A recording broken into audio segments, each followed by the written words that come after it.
From Keene in the Shire, the Liberty Media capital of the world, this is Daryl W. Perry, host of FPP Radio News for Thursday, November 19th, 2015. Silver is trading at $14.15 per ounce. Gold is valued at $1,070 per ounce. And according to BitcoinAverage.com, the average price of Bitcoin is $329.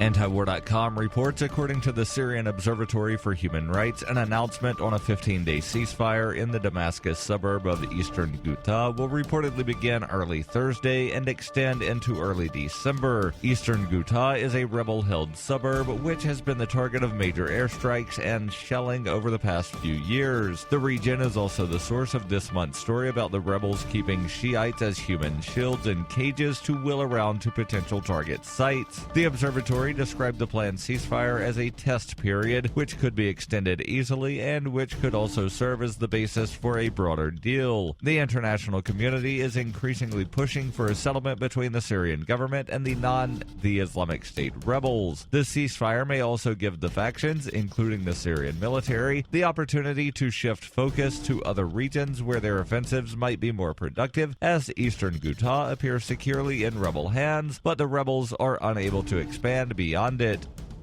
For nearly 40 years, Roberts & Roberts Brokerage has been a trusted source for buying and selling precious metals like gold and silver. They also take Bitcoin for precious metal purchases and have permanently removed the minimum purchase amount for all orders paid in the digital currency. Call Roberts & Roberts today for knowledgeable advice on buying and selling precious metals and a forward-thinking approach to new technologies. 800-874-9760 or visit online at rrbi.co. UPI reports a joint investigation by the U.S. Department of Education and California's Attorney General found Corinthian Colleges administrators overstated the school's placement rates by as much as 80% in an effort to boost enrollment at Everest College and Wyotech campuses. The Education Department said findings based primarily on Everest and Wyotech locations in California and Florida add to similar findings about the corporation's Hild College. In one case, an Everest location in Brandon, Florida, located outside Tampa, reported that student placement rates for its accounting program was at 95%. The investigation found it was only 14%. A Wyotech campus in Long Beach, California, reported an 80% placement rate for its automotive technician program when the rate was actually 26%. The for-profit Corinthian Colleges has come under fire since it shuttered its doors in July 2014 amid a federal investigation, leaving thousands of students with massive debt and no diploma. In the months that followed, the Consumer Financial Protection Bureau and Department of Education announced they were forgiving some $500 million in private student loans held by former students. The students with federally backed loans must still pay off the debt because they are largely non-dischargeable debts. Monday, the for-profit college operator Education Management Corporation agreed to pay nearly $200 million to forgive student loans and resolve federal fraud claims stemming from state and federal investigations into its operations at Art Institute, Argosy University, Brown Mackie College, and South University.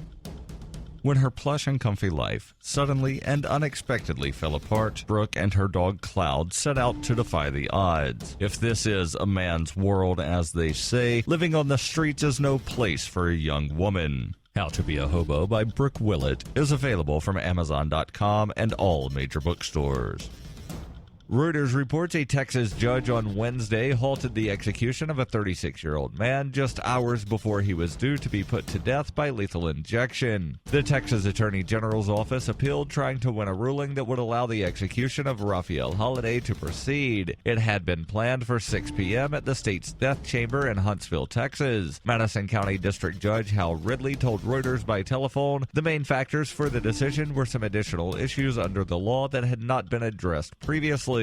One of those issues was testimony allowed in previous trials that may not be admissible under current standards. If the execution does go ahead, Holiday will be the 531st inmate executed in Texas since the U.S. Supreme Court reinstated the death penalty in 1976, the most of any state. The U.S. Supreme Court in June denied a request from Holiday's federally appointed lawyers to put a hold on the execution on grounds including problems with his trial.